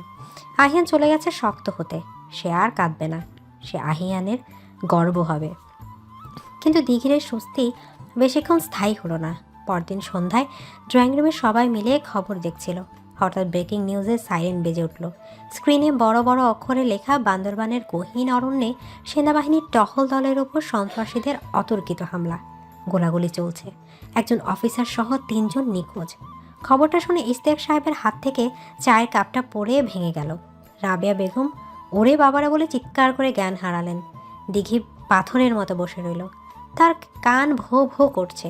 সে স্ক্রিনের দিকে তাকিয়ে আছে, কিন্তু কিছুই দেখতে পাচ্ছে না। তার কানে শুধু বাজছে আহিয়ানের শেষ কথাটা, যদি আমার কিছু হয়ে যায়। স্তিকটা দৌড়ে এসে মায়ের মুখে পানি ছিটাতে লাগলো। বুয়া কান্নাকাটি শুরু করলো, কিন্তু দিঘির কোনো বিকার নেই। সে ধীর পায়ে উঠে নিজের ঘরে চলে গেল। দরজা বন্ধ করে সে আহিয়ানের ইউনিফর্মটা বের করলো, সেটা বুকে জড়িয়ে সে জানালার পাশে গিয়ে দাঁড়ালো। বাইরে অন্ধকার, অমাবস্যার রাত। দিঘির মনে হলো তার জীবনের আলোটাও বুঝি নিভে গেল। রাতের বেলা মেজর রাফাত ফোন করলেন ইশতিয়াক সাহেবকে। তার গলা কাঁপছিল। আঙ্কেল, আমরা কনফার্ম হতে পারছি না এখনো, তবে আহিয়ানের টিমের সাথেই কন্ট্রাক্ট লস্ট হয়েছে। আমরা ব্রেকআপ ফোর্স পাঠিয়েছি, আপনি দোয়া করবেন। আমার ছেলে কাপুরুষ না রাফাত, সে শেষ রক্তবিন্দু দিয়েও লড়বে, আমি জানি। ইশতিয়াক সাহেব নিজেকে শক্ত রাখার চেষ্টা করছেন, কিন্তু একজন বাবার বুক ফাটা আর্তনাদ কি লুকানো যায়? সারা বাড়িতে শোকের মাতম। শুধু দিঘি অদ্ভুত রকমের শান্ত। সে জায়নামাজে বসে আছে, সারা রাত সে ওঠেনি। তার বিশ্বাস আহিয়ান তাকে দেয়া কথা ভাঙবে না। আহিয়ান ফিরবে, ফিরতেই হবে। ভোরবেলা দিঘি জায়নামাজে ঘুমিয়ে পড়েছিল। হঠাৎ কলিং বেলের শব্দে তার ঘুম ভাঙল। এত সকালে কে আসবে? কোনো দুঃসংবাদ নিয়ে কেউ আসেনি তো? দিঘি দৌড়ে নিচে নামলো। ড্রাইভার মতিন দরজা খুলল। দরজার ওপাশে দাঁড়িয়ে আছে এক আর্মি জওয়ান, তার হাতে একটা খাম। এটা ক্যাপ্টেন আরিয়ান স্যারের বাসা। হ্যাঁ, আমি ওনার স্ত্রী। কোনো খবর আছে? ম্যাম, এটা হেডকোয়ার্টার থেকে পাঠিয়েছে। দেখে কাঁপা কাঁপা হাতে খামটা নিল। তার মনে হচ্ছে এই খামের ভেতর তার মৃত্যু পরোয়ানা লেখা আছে। সে ধীরে ধীরে খামটা খুলল। ভেতরে একটা চিঠি, সরকারি চিঠি নয়, আহিয়ানের হাতের লেখা। চিঠিতে লেখা, প্রিয় দিঘি, যখন তুমি এই চিঠিটা পাবে, হয়তো আমি তখন নেটওয়ার্কের বাইরে অথবা পৃথিবীর বাইরে। অপারেশনে যাওয়ার আগে এটা লিখে রাখছি, যদি আমি না ফিরি তবে মনে রেখো আমি তোমাকে জীবনের শেষ মুহূর্ত পর্যন্ত ভালোবেসেছি। তুমি কেঁদো না, তুমি একজন বীরের স্ত্রী, মাথা উঁচু করে বাঁচবে। আর হ্যাঁ, আমার ড্রয়ারে তোমার জন্য একটা গিফট রাখা আছে, ওটা আমার প্রথম এবং শেষ উপহার মনে করে নিও। এটি তোমার রাগী বর। চিঠিটা পড়ে দিঘি আর দাঁড়িয়ে থাকতে পারল না। সে দরজার চৌকাঠে বসে পড়ল। তার বুকের ভেতর জমে থাকা কান্নার বাঁধ এবার ভেঙে গেল। সে চিৎকার করে কেঁদে উঠল। আহিয়ান, তুমি এমন করতে পারো না, তুমি ফিরে এসো। আল্লাহ, ওকে ফিরিয়ে দাও। দিঘি সে আকাশ ফাটানো চিৎকারে বাড়ির সবাই ছুটে এলো। চিঠিটা হাত বদল হলো। রাবেয়া বেগমের আহাজারিতে আকাশ বাতাস ভারী হয়ে উঠল, কিন্তু হঠাৎ কান্না থামিয়ে দিল। সে চোখ মুছল। তার মনে হলো আহিয়ান তাকে দেখছে, আহিয়ান তাকে কাঁদতে বারণ করেছে। দিঘি উঠে দাঁড়ালো। তার চোখে এখন আর জল নেই, আছে আগুন। সে বিশ্বাস করে না আহিয়ান নাই, আহিয়ান বেঁচে আছে। কোথাও না কোথাও সে বেঁচে আছে এবং অপেক্ষা করছে দিঘি তাকে খুঁজে বের করবে। বাবা, আমি ওই পাহাড়ে যাব। কি বলছো মা? ওখানে যুদ্ধ চলছে? চলুক যুদ্ধ, আমার স্বামী যেখানে আছে আমি সেখানেই যাব। ও যদি আহত হয়ে পড়ে, ও যদি আমার অপেক্ষা করে, আমি ঘরে বসে থাকতে পারবো না। বাবা, আমাকে নিয়ে চলুন। 17 বছরের দিঘির চোখে এমন এক দৃঢ়তা ছিল যা দেখে অবসরপ্রাপ্ত কর্নেল ইশতিয়াক সাহেবও চমকে গেলেন। এ তো সেই চঞ্চল কিশোরী নয়, এ যেন রণাঙ্গনের কোনো দেবী। ভালোবাসার টানে মানুষ কতটা সাহসী হতে পারে, দিঘি আজ তার প্রমাণ দিচ্ছে। আহিয়ানকে ফিরিয়ে আনার এই অসম্ভব যুদ্ধে দিঘি এখন একাই সেনাপতি। এদিকে সেনাবাহিনী জিপটা এঁকে বেঁকে পাহাড়ি রাস্তা দিয়ে উপরে উঠছে। বাইরের আকাশটা আজ বড্ড মেঘলা, যেন প্রকৃতি ও দিঘির মনের অবস্থানের সাথে তাল মিলিয়ে শোক পালন করছে। গাড়ির পেছনের সিটে বসে আছে দিঘি আর তার শ্বশুর কর্নেল ইশতিয়াক। দিঘির পরনে সাদা সালোয়ার কামিজ, গায়ে একটা মোটা চাদর জড়ানো। তার চোখে মুখে গত 3 দিনের নির্ঘুম রজনী ক্লান্তি স্পষ্ট। কিন্তু সেই ক্লান্তিকে ছাপিয়ে আছে এক ইস্পাত কঠিন দৃঢ়তা। ইশতিয়াক সাহেব মাঝে মাঝে আর চোখে পুত্রবধূর দিকে তাকাচ্ছেন। এই মেয়েটাকে তিনি এতদিন চঞ্চল অবুঝ ভেবে এসেছেন, কিন্তু আজ তিনি দিঘির মধ্যে এক অন্য নারীকে দেখেছেন, যে নারী স্বামীর জন্য মৃত্যুকেও আলিঙ্গন করতে প্রস্তুত। ঢাকা থেকে চট্টগ্রাম, তারপর সেখান থেকে সোজা বান্দরবান ক্যান্টনমেন্ট। এই দীর্ঘ পথ দিকে একটা কথাও বলেনি। সে শুধু জানালার বাইরে তাকে বিড়বিড় করে দোয়া পড়েছে। মারে, আর বেশিক্ষণ লাগবে না, আমরা প্রায় চলে এসেছি।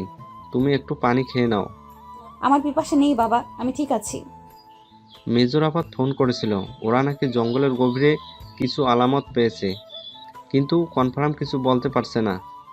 তুমি মানসিক প্রস্তুত নিয়ে রেখো মা। আমার প্রস্তুতি নেওয়াই আছে বাবা। আহিয়ান বেঁচে আছে, আমার মন বলছে ও বেঁচে আছে, আর আমার মন কখনো মিথ্যা বলে না। দিঘির কণ্ঠে এতটুকু কম্পন নেই। ইশতিয়াক সাহেব দীর্ঘশ্বাস ফেললেন। ক্যান্টনমেন্টের গেটে গাড়ি থামলো। কড়া চেকিংয়ের পর তাদের গাড়ি ভেতরে ঢুকলো। ক্যান্টনমেন্টের পরিবেশটা আজ থমথমে।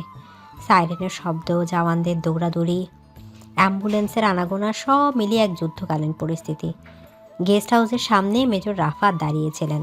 তার ইউনিফর্ম ধুলাবালি মাখা, চোখে মুখে বিষণ্ণতা। তিনি এগিয়ে এসে ইশতিয়াক সাহেবকে স্যালুট দিলেন। স্যার, আপনি কেন কষ্ট করে এলেন? পরিস্থিতি ভালো না। ঘরে বসে থাকতে পারলাম না আরাফাত। আর ওকে তো চেনো, আমার ছেলের বউ। ও তো আমাকে জ্বালিয়ে মারলো আসার জন্য। কোনো খবর আছে? ভাবি, আপনি এখানে? এটা সিভিলিয়ানদের জন্য নিরাপদ জায়গা নয়। আমার স্বামী যেখানে নিরাপদ নয়, সেখানে আমি নিরাপদ থেকে কি করব ভাইয়া? আমাকে শুধু বলুন আহিয়ান কোথায়। ভাবি, আমরা একটা এনকাউন্টার জন্য আমাদের দলে কয়েকজনের উপস্থিতি টের পেয়েছি, কিন্তু এলাকাটা খুব দুর্গম। হেলিকপ্টার ল্যান্ড করতে পারছে না। আমাদের গ্রাউন্ড টিম এগুচ্ছে, তবে কি থামলেন কেন? তবে ওখানে প্রচুর রক্তপাত হয়েছে। যারা বেঁচে আছে তারা কি অবস্থায় আছে আমরা জানি না। বিকেলের মধ্যে রেস্কিউ টিম ফিরবে। আপনাদের গেস্ট হাউসে অপেক্ষা করতে হবে। অপেক্ষা, এই শব্দটা দিঘির কাছে এখন সবচেয়ে ঘৃণ্য শব্দ। সে আর অপেক্ষা করতে চায় না। গেস্ট হাউসের রুমে দিঘি পায়চারি করতে লাগলো। প্রতিটা সেকেন্ড তার কাছে এক একটা যুগের মতো মনে হচ্ছে। দুপুরের খাবার এলো, কিন্তু কেউ স্পর্শ করলো না। বিকেল গড়িয়ে সন্ধ্যা নামলো। হঠাৎ বাইরে হেলিকপ্টারের শব্দ শোনা গেল। দেখি বিদ্যুৎ বেগে রুম থেকে বেরিয়ে এলো। ইশতিয়াক সাহেবও তার পিছু নিলেন। ক্যান্টনমেন্টের হেলিপ্যাডে একটা বিশাল MI-17 হেলিকপ্টার ল্যান্ড করেছে। প্রোপেলারের হাওয়ায় ধুলো উঠছে। দেখি দৌড়ে সেদিকে যেতে চাইলো, কিন্তু কয়েকজন সৈনিক তাকে আটকে দিল। ম্যাম, সামনে যাবেন না, ডেঞ্জারাস জোন। আমাকে যেতে দাও, আমার আহিয়ান এসেছে, আমি জানি ও এসেছে। হেলিকপ্টারের দরজা খুলল। স্ট্রেচারে করে একের পর এক আহত সৈনিকদের নামানো হচ্ছে। কারোর পায়ে ব্যান্ডেজ, কারোর মাথায়। রক্তে তাদের ইউনিফর্ম ভিজে একাকার। দেখি উন্মাদের মতো খুঁজছে সেই পরিচিত মুখটা। প্রথম স্ট্রেচার না, এটা আহিয়ান নয়। দ্বিতীয় স্ট্রেচার, এটাও না। দিঘির বুকটা থক করে উঠল। তবে কি আহিয়ান নেই? তবে কি সে ফেরেনি? তৃতীয় স্ট্রেচারটা নামানো হলো খুব সাবধানে। সৈনিকটির সারা শরীর চাদর দিয়ে ঢাকা, শুধু মুখটা খোলা। কিন্তু সেই মুখ চেনার উপায় নেই। রক্ত, কাদার, বারুদের কালিতে মাখামাখি। অক্সিজেন মাস্ক লাগানো। দেখি এক চটকায় সৈনিকদের হাত ছাড়িয়ে দৌড়ে গেল স্ট্রেচারটার কাছে। আহিয়ান! দেখি চিৎকারে আশেপাশের সবাই থমকে গেল।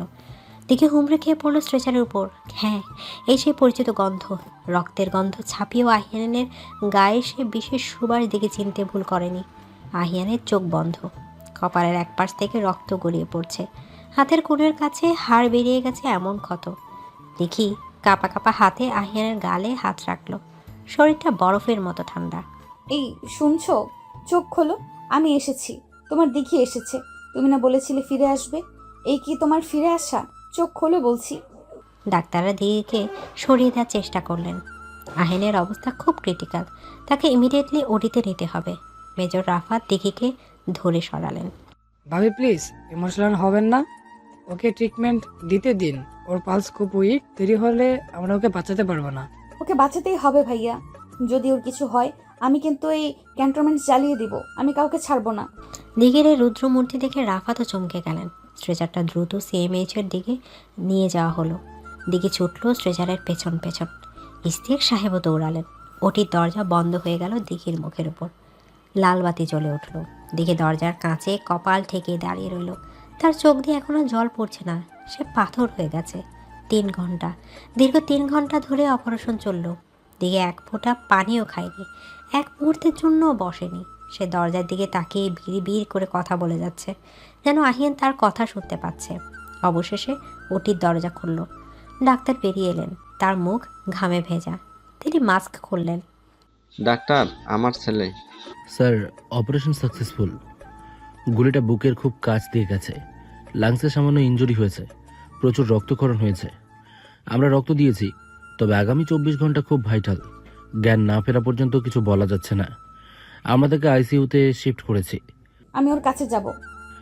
এখন তা সম্ভব না ম্যাম, ইনফেকশনের ভয় আছে। আমি কিচ্ছু জানি না, আমাকে যেতে দিন। আমি ওকে ছুঁয়ে না দিলে ও সুস্থ হবে না। ও শুধু আমার কথা শোনে। প্লিজ ডাক্তার আঙ্কেল, আমাকে আটকাবেন না। দিকের গলার আকুতিতে ডাক্তারের মন গলল। তাছাড়া ইস্তেক সাহেবের দিকে তাকিয়ে তিনি না করতে পারলেন না। ঠিক আছে, শুধু 5 মিনিট, আর দূর থেকে দেখবেন, টাচ করবেন না। দিকে অ্যাপ্রন পরে মাস্ক লাগিয়ে আইসিইউতে ঢুকলো। চারপাশের মেশিনের বিপ বিপ শব্দে ঘরটা যান্ত্রিক হয়ে আছে। মাঝখানে বেডে শুয়ে আছে আহিয়ান, তার শরীরে অসংখ্য নল লাগানো। দিকে ধীর পায়ে এগিয়ে গেল। আহিয়ানের ফর্সা মুখটা এখন ফ্যাকাশে, ঠোঁট দুটো নীল হয়ে আছে। দিকে ডাক্তারের নির্দেশ মানল না। সে বেডের পাশে রাখা টুলে বসলো এবং আহিয়ানের হাতটা নিজের 2 হাতের মুঠোয় নিল। হাতটা খুব ঠান্ডা। দিকে সে হাত নিজের গাল ঘেঁষে উষ্ণতা দেওয়ার চেষ্টা করলো। খুব কষ্ট হচ্ছে তাই না? আমি জানি তো, তুমি তো ব্যথাই সহ্য করতে পারো না। একটুতেই রেগে যাও। আর আজ দেখো শরীরটা কেটে কুটে কি অবস্থা করেছে। দিকে ফিসফিস করে কথা বলছে, তার চোখের জল গড়িয়ে পড়ছে আহিয়ানের হাতের উপর। ওঠো না হিয়ান, আমাকে বকো, বলো যে আমি পিচ্ছি, বলো যে আমি অবুঝ। তাও একটা কথা বলো, তুমি চুপ করে থাকলে আমার দম বন্ধ হয়ে আসছে। তুমি না বলেছিলে আমাকে ভালোবাসো? ভালোবাসার মানুষ কি এভাবে কষ্ট দেয়? দিকে উঠে দাঁড়ালো। সে ঝুঁকে আহিয়ানের কানের কাছে মুখ নিল। মাছটা একটু সরিয়ে সে আহিয়ানের গালে আলতো করে চুমু খেলো। ফিরে এসো, প্লিজ ফিরে এসো। তুমি যদি ফিরে না আসো, আমি কিন্তু এই হাসপাতালে অনশন করব। আমি জানি তুমি শুনতে পাচ্ছ। আমার রাগী বর, আমার ভালোবাসা, ফিরে এসো। হঠাৎ মনিটরে হার্টবিটের রেখাটা একটু দ্রুত ওঠানামা করলো। দিঘি চমকে মনিটরের দিকে তাকালো। আহিয়ানের হাতের আঙ্গুলটা কি একটু নড়ল। দেখে নিজের মনের মুখ ভুল ভাবলো, কিন্তু না, এবার স্পষ্ট। আহিয়ানের আঙ্গুলটা দিঘির হাতের উপর চাপ দিল, খুব সামান্য, কিন্তু দিঘির কাছে সেটাই পৃথিবীর শ্রেষ্ঠ অনুভূতি। ডাক্তার, ডাক্তার, ও নড়ছে, ও আমার হাত ধরেছে। এদিকে ডাক্তার এবং নার্সরা ছুটে এলেন। দিঘিকে তারা বাইরে বের করে দিলেন চেক আপের জন্য। দিঘি কাচের বাহিরে দাঁড়িয়ে দেখলো ডাক্তাররা ব্যস্ত হয়ে পড়েছেন। তার মুখে হাসি ফুটল, কান্নার জলে ভেজা সেই হাসি যেন বিজয়ের হাসি। আরও 2 দিন পর আহিয়ানকে কেবিনে দেওয়া হয়েছে। জ্ঞান ফিরেছে, কিন্তু শরীর খুব দুর্বল।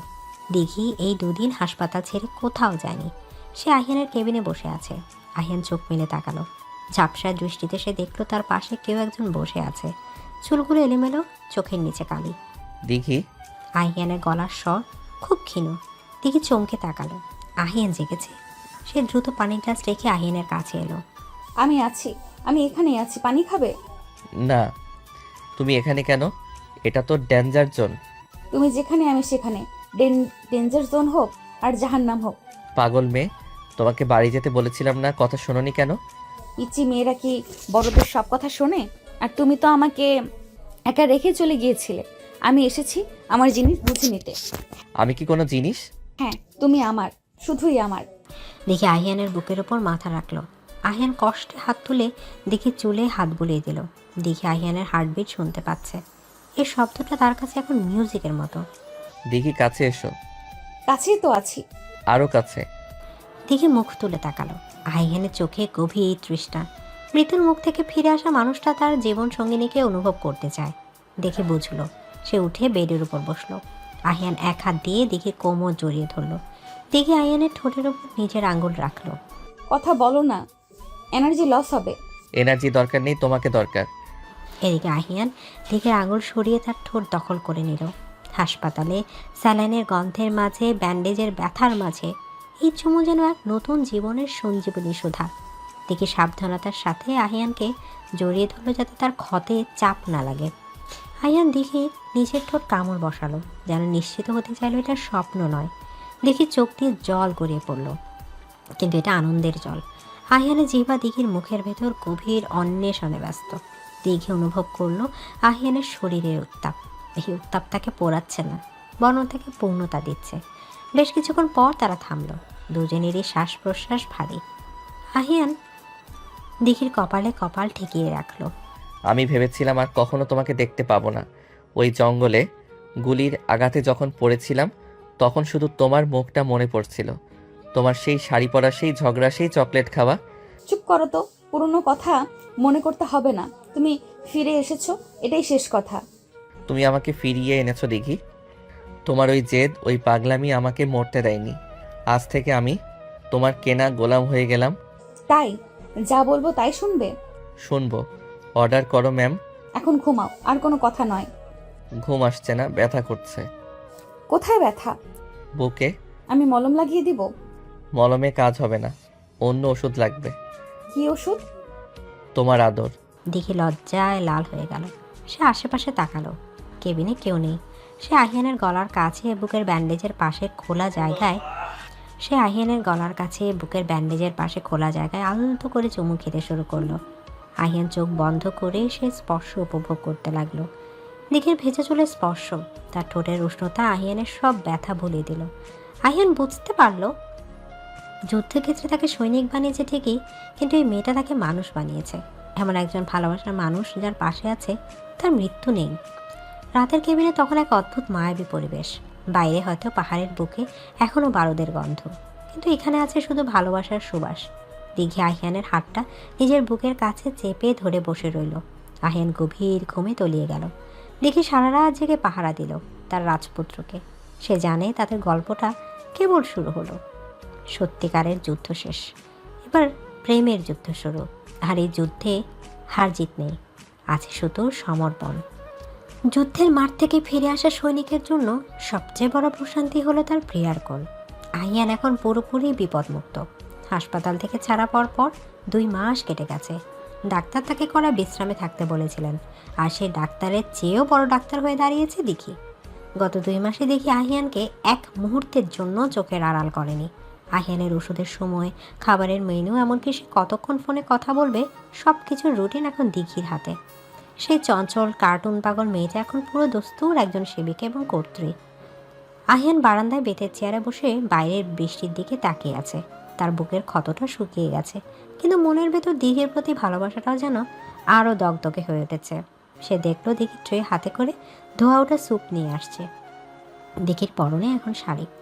আহিয়ানের আবদারেই সে এখন প্রায় শাড়ি পরে। এই যে মিস্টার সোলজার, আবার বৃষ্টি দেখছেন? ঠান্ডা বাতাস লাগবে তো, ভেতরে চলুন। বাতাস লাগলে কিছু হবে না, আমি এখন ফিট। তুমি আমাকে ঘর বন্দি করে রেখেছো কেন? একদম কথা বলবেন না, চুপচাপ স্যুপটা খেয়ে নিন। ডাক্তার বলেছে এখনো প্রোটিন দরকার। স্যুপ খেতে খেতে আমার জিভে শ্যাওলা পড়ে গেল। আজ একটু ঝাল কিছু খাওয়াও না, ফুচকা বা বিরিয়ানি। অসম্ভব, ওইসব বাইরের খাবার এখন নিষিদ্ধ। লক্ষ্মী ছেলের মতো এটা খেয়ে নিন, নয়তো আমি খাইয়ে দিব। আহিয়ান মুচকি হাসল।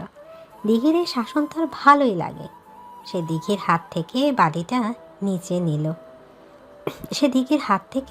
বাটিটা নিতে গেল, কিন্তু দিঘি দিল না।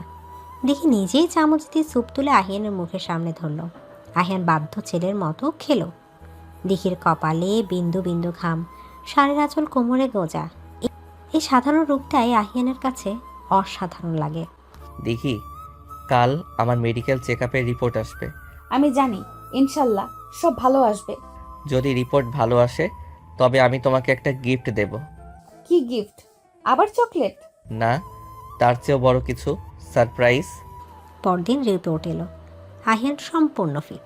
সে আবার জয়েন করতে পারবে, তবে আরও 1 সপ্তাহ বিশ্রাম নেওয়ার অনুমতি আছে। রিপোর্ট পজিটিভ আসতে আহিয়ান আর দেরি করলো না। সে দিঘিকে বলল ব্যাগ গুছিয়ে নিতে। দিঘি অবাক হলো, কিন্তু প্রশ্ন করলো না।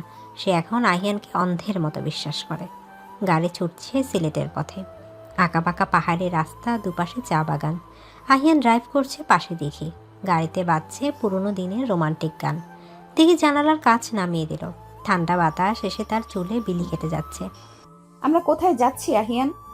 বলেছিলাম না সারপ্রাইজ, পৌঁছে দেখো। কিন্তু এত দূরে, মা বাবা চিন্তা করবে না? পারমিশন নেওয়া আছে, আর এটা আমাদের হানিমুন যেটা বাকি ছিল। হানিমুন শব্দটা শুনে দিঘি লজ্জায় লাল হয়ে গেল। বিয়ের পর ঝগড়া, মান অভিমান আর আহিয়ানের মিশনের কারণে তাদের কোথাও যাওয়া হয়নি। আজ এতদিন পর এই সুযোগটা দিঘির কাছে স্বপ্নের মতো লাগছে। সন্ধ্যা নাগাদ তারা পৌঁছলো শ্রীমঙ্গলের এক বিলাসবহুল ইকো রিসর্টে। রিসোর্টটা টিলার উপর, চারপাশ ঘন জঙ্গল। তাদের জন্য বুক করা হয়েছে একেবারে নির্জন একটা কটেজ, যার নাম মেঘের বাড়ি। কটেজের বারান্দায় দাঁড়ালে মনে হয় আকাশ ছোঁয়া যাবে। ভেতরে কাঠের কারুকাজ, বিশাল গ্লাস উইন্ডো, আর মাঝখানে একটা রাজকীয় বিছানা। বিছানাটা লাল গোলাপের পাপড়ি দিয়ে সাজানো। দেখি ঘরে ঢুকে মুগ্ধ হয়ে গেল। আহিয়ান, এটা এটা সত্যি? আমি স্বপ্ন দেখছি না তো? এটা সত্যি দেখি, এটা তোমার জন্য। গত 2 মাস তুমি আমার জন্য যা যা করেছো তার তুলনায় এটা কিছুই না। আহিয়ান দিঘির পেছনে এসে দাঁড়ালো। দিঘির পিঠে নিজের বুক ঠেকিয়ে সে দিঘির কানে ফিস ফিস করে বলল, ফ্রেশ হয়ে নাও, রাতে ডিনার করবো ক্যান্ডেল লাইটে। আমার খুব ভালো লাগছে আহিয়ান। দিঘি ঘুরে আহিয়ানকে জড়িয়ে ধরল। আহিয়ান দিঘির মাথায় চুমু খেলো। কটেজের পরিবেশটা এত রোমান্টিক যে বাতাসেই যেন প্রেমের গন্ধ। রাতে বারান্দায় ক্যান্ডেল লাইট ডিনারের আয়োজন করা হয়েছে। আকাশে পূর্ণিমার চাঁদ, নিচে জোনাকি পোকার মেলা। দিঘি একটা লাল রঙের বেনারসি শাড়ি পরেছে, সাথে স্লিভলেস ব্লাউজ, চুলে বেলি ফুলের মালা। আহিয়ান কালো পাঞ্জাবিতে বরাবরের মতোই সুদর্শন। খাওয়ার ফাঁকে ফাঁকে আহিয়ান দিঘির দিকে মুগ্ধ দৃষ্টিতে তাকিয়ে আছে। তোমাকে আজ পরীর মতো লাগছে। আর আপনাকে রাজপুত্রের মতো, কিন্তু রাগী রাজপুত্র। এখন আর রাগ নেই, এখন শুধু ভালোবাসা আছে। খাওয়া শেষ করে তারা ঘরে ঢুকলো। আহিয়ান রিমোট দিয়ে জানালার পর্দাগুলো সরিয়ে দিল। গ্লাসের উপাশে চাঁদের আলো বন্যায় ভাসছে। আহিয়ান মিউজিক সিস্টেমের খুব ধীর লয়ের একটা ইনস্ট্রুমেন্টাল মিউজিক চালিয়ে দিল। দেখি বিছানার পাশে দাঁড়িয়ে কাঁচের বাইরে তাকিয়েছিল। আহিয়ান ধীর পায়ে তার দিকে এগিয়ে গেল।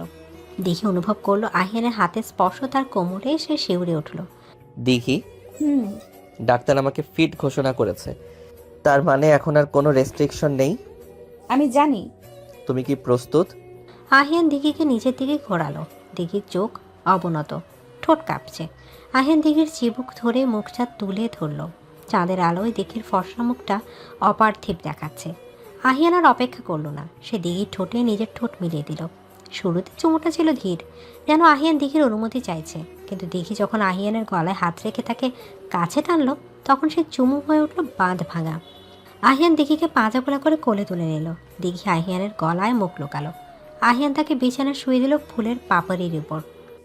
আহিয়ান, লাইটটা অফ করবে না? না, আজ আমি তোমাকে দেখব, চাঁদের আলোয় তোমাকে ভালোবাসবো। আহিয়ান দিঘির উপর ঝুঁকে এলো। সে দিঘির শাড়ির আঁচড় সরিয়ে দিল। দিঘির বুকের ওঠানামা দ্রুত হয়েছে। আহিয়ান দিঘির গলায় ঘাড়ে উষ্ণ চুম্বন এঁকে দিতে লাগলো। আর খোঁচা দাঁড়ি দিঘির ত্বকে ঘষা খেতেই দিঘি আবেগে চোখ বুজে ফেলল। আহিয়ানের হাত দিঘির পিঠের অনাবৃত অংশ বিচরণ করছে। দিঘির মনে হলো সে গড়ে যাচ্ছে। আহিয়ান দিঘির ব্লাউজের ফিতা খুলে দিল। দিঘি নিজেকে আড়াল করার চেষ্টা করলো না আজ। সে জানে এই পুরুষটা তার, সম্পূর্ণ তার। আহিয়ান দিঘির প্রতিটি অঙ্গ প্রত্যঙ্গে পূজা করতে লাগলো তার স্পর্শ দিয়ে। আহিয়ান, কষ্ট হচ্ছে? না, ভালো লাগছে, খুব ভালো লাগছে। দিঘির এই স্বীকারোক্তি আহিয়ানকে আরো উন্মাদ করে তুলল। সে দিঘির শাড়িটা শরীর থেকে আলগা করে দিল। দুজনেই এখন আদিম সত্তায় লীন। আহিয়ান দিঘির সারা শরীরে ভালোবাসার চিহ্ন এঁকে দিল। দিঘি আহিয়ানের পিঠ খামচে ধরল উত্তেজনায়। তাদের নিঃশ্বাসের শব্দ আর বাইরে ঝিঝি পোকার ডাক মিলে মিশে একাকার হয়ে গেল। আহিয়ান যখন চূড়ান্ত মিলনের জন্য দিঘির সাথে একাত্ম হলো, দিঘির চোখ দিয়ে এক ফোঁটা জল গড়িয়ে পড়ল। এটা বেদনার নয়, পূর্ণতার। আহিয়ান দিঘির কানে কানে বলল, আমি তোমাকে ভালোবাসি দিঘি, আমার জীবনের চেয়েও বেশি। আমিও তোমাকে খুব ভালোবাসি আমৃত্যু। সেই রাতে মেঘের বাড়ির কটেজে দুটি শরীর এক আত্মায় পরিণত হলো। আহিয়ানের পৌরুষ আর দিঘির নারীত্ব মিলে মিশে একাকার হয়ে গেল। তাদের ভালোবাসার উত্তাপ হার মানালো পাহাড়ের শীতের রাতকে। ভালোবাসার ঝড়ে তারা দুজন ভাসতে ভাসতে ক্লান্ত হয়ে পড়ল একসময়, কিন্তু তৃপ্তির রেশ রয়ে গেল। পরদিন সকালে ঘুম ভাঙল পাখির ডাকে। দিঘি চোখ মেলে দেখলো আহিয়ান তার দিকে তাকিয়ে আছে। আহিয়ানের এক হাত দিঘির মাথার নিচে, আরেক হাত সে দিঘির আঙুল দিয়ে খেলছে। দিঘি লজ্জা পেয়ে কম্বল দিয়ে মুখ ঢাকলো। লজ্জা পাচ্ছ কেন? কাল রাতে তো খুব সাহসী ছিলে। যা, আপনি খুব অসভ্য। তাই? তাহলে অসভ্যতা আরেকটু করি। আহিয়ান দিঘিকে আবার কাছে টানার চেষ্টা করলো। দিঘি হেসে আহিয়ানের বুক থেকে সরে গেল। সে বিছানা থেকে নেমে বাথরুমের দিকে দৌড় দিল। আহিয়ান তার যাওয়ার পথের দিকে তাকে তৃপ্তির হাসি হাসলো। এই মেয়েটা তার জীবনটা পূর্ণ করে দিয়েছে। বিকেলে তারা চা বাগানে ঘুরতে বের হলো। দেখে একটা হলুদ শাড়ি পরেছে, আহিয়ান জিন্স আর টি শার্ট। তারা হাত ধরে হাঁটছে সবুজ গালিচার মাছ দিয়ে। আহিয়ান, একটা কথা বলবো? বলো। তুমি যখন নিখোঁজ ছিলে তখন আমি একটা মানত করেছিলাম। কি মানতো? তুমি যখন নিখোঁজ ছিলে তখন আমি একটা মানত করেছিলাম, তুমি ফিরে আসলে আমরা একটা এতিমখানায় একদিন খাওয়াবো, আর আর আর আমাদের প্রথম বাচ্চা হলে তার নাম রাখবো বিজয়, কারণ তুমি মৃত্যুকে জয় করে ফিরেছ। আহিয়ান থমকে দাঁড়ালো। সে দিঘির হাতটা শক্ত করে ধরল, আর চোখে জল এসে গেল। 17 বছরের এই মেয়েটার চিন্তা ভাবনা এত গভীর হতে পারে। আহিয়ান দিঘিকে জড়িয়ে ধরল মাঝ রাস্তায়। ইনশাল্লাহ আমাদের বিজয় আসবে, খুব তাড়াতাড়ি আসবে। 1 বছর পর সেনানিবাসের অফিসার্স ক্লাব। আজ ক্যাপ্টেন আহিয়ান প্রমোশন পার্টি। সে এখন মেজর আহিয়ান। তার বুকে মেডেল ঝুলছে। পার্টির এক কোনায় সোফায় বসে আছে দিঘি। তার কোলে ফুটফুটে এক ছেলে বাচ্চা। বাচ্চার বয়স মাত্র 2 মাস। দিঘির পরনে নীল বেনারসি। সে এখন আর সেই চনমনে কিশোরী নয়, বরং এক গর্বিত মা এবং মেজরের স্ত্রী। তার চোখে মুখে এক স্নিগ্ধ গাম্ভীর্য। আহিয়ান স্টেজ থেকে নেমে সোজা দিঘির কাছে এলো। সবাই তাদের দিকে তাকিয়ে আছে। আহিয়ান দিঘির পাশে বসলো এবং বাচ্চাটাকে কোলে নিল। আমার বিজয় ঘুমাচ্ছে। হ্যাঁ, মাত্র ঘুমালো। খুব দুষ্টু হয়েছে, একদম তোমার মতো, সারাদিন কোলে থাকতে চায়। হবে না, বাপের বেটা তো। বাবার মতোই রাগী আর জেদি। আর মায়ের মতো সুন্দর। আহিয়ান দিঘির দিকে তাকালো। এই 1 বছরে তাদের জীবন অনেক বদলেছে। দায়িত্ব বেড়েছে, ব্যস্ততা বেড়েছে, কিন্তু ভালোবাসা কমেনি একটুকু। বরং সেই ভালোবাসা এখন আরও পরিপক্ক হয়েছে। আহিয়ান এক হাত দিয়ে ছেলেকে ধরে রাখলো, আর অন্য হাত দিয়ে দিঘিকে হাত ধরলো সবার সামনে। থ্যাংক ইউ দিঘি। কেন?